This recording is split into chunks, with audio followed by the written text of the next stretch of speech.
been freezing here for, I don't know, well over a week, every day. We had one day where we had freezing rain and an ice storm that was 1 degree with a 10 below zero wind chill. And these windmills hadn't stopped turning for the whole time. And during the winter, they're very perpetual. They hardly stop, and that's one of the reasons they don't ice up. You can see those giant, I don't know if they're giant by some people's standards, but it's big icicles hanging there. You notice that the turbines are just producing electricity. They're not iced up at all because they're very perpetual. You know, if during the winter the wind's blowing every day, almost every day. I'm not saying they couldn't ice up or wouldn't ice up, and this is in Ohio, so it gets cold here. It's been very cold the last week, but it's not really the most extreme cold place you could be. But hybrid wind and solar systems are used in weather stations in the Arctic and up in Alaska, I know that.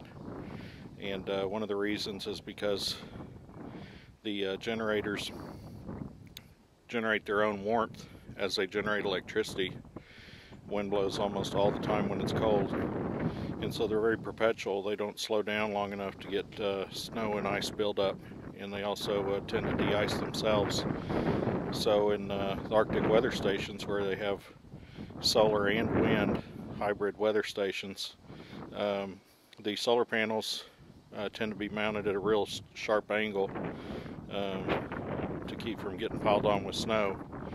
And when they are piled up with snow and not getting much light, the windmills are always turning in the wind and helping to de-ice things.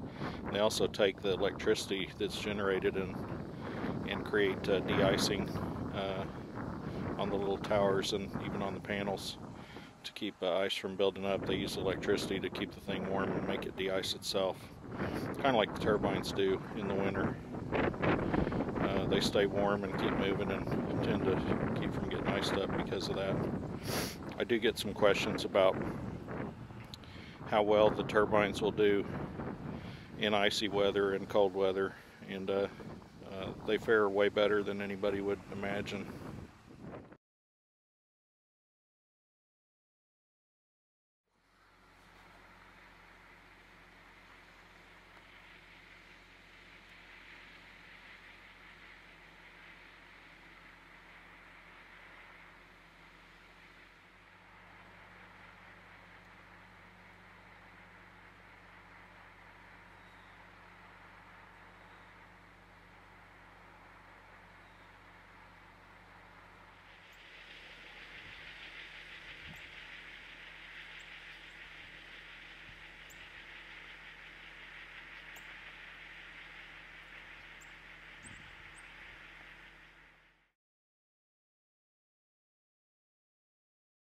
As you can see, the wind is coming from the broad side of the roof, and this is one of the good things about a rooftop turbine is in that case the wind is actually concentrated over the peak of the roof like it would be a spoiler of a car.